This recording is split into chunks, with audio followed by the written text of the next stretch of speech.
যে ভাইদের ধাতুর দুর্বলতা আছে, স্ত্রীর সহবাসে দুর্বল, দেখেন আমি আপনাদের দেখাই দিচ্ছি। এই গাছটা সকাল বিকাল 2 ফিরে গাছের পাতাটা পরিষ্কার হবে এবং এরকম জালি হতে হবে।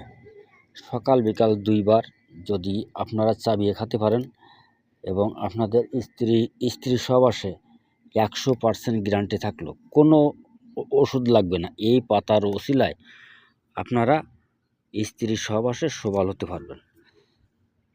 এবং এই গাছটা দিয়ে বশীকরণ করা যায়, উচ্চাটন করা যায়, মরণ করা যায়, কিন্তু সেগুলো আমি বলবো না।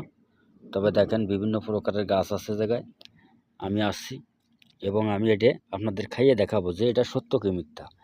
তবে দেখেন এই গাছটার পাতা খাইলে গালের ঘাও সেরে যায়, যাদের গালের ঘা হয় তাও সেরে যায়। এবং যদি সকাল বিকাল 2 ফিরে এইরকম জালি পাতা, এই এতগুলো করে পাতা যদি কোনো পুরুষ খাইতে পারে, তার প্রস্রাবে ক্ষয় আছে, জ্বালা আছে, যন্ত্রণা আছে, বা ডায়াবেটিসের মতন সমস্যা আছে, আল্লাহর রহমতে যদি সে নিয়ম করে খায়, তাহলে আল্লাহর রহমতে সে সুফল হবে। তবে দেখেন আমি কিন্তু খাইয়ে দেখাচ্ছি আপনাদের।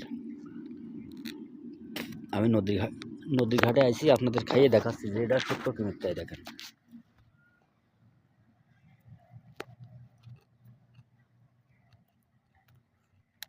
আপনারাও এরকম খাবেন, খাইয়ে টেস্ট করবেন। এবং এই গাছটা দিয়ে বশীকরণ করা যায় কঠিনভাবে, স্বামী স্ত্রী হোক, প্রেমিক হোক। আর যে কোনো পুরুষ ছেলে যদি স্ত্রী সহবাসে দুর্বল বা ধাতু দুর্বল বা প্রস্রাবে হয়, গ্যাস, ডায়াবেটিসের মতন সমস্যা, আল্লাহ রহমত করবে এই গাছের উসিলায়।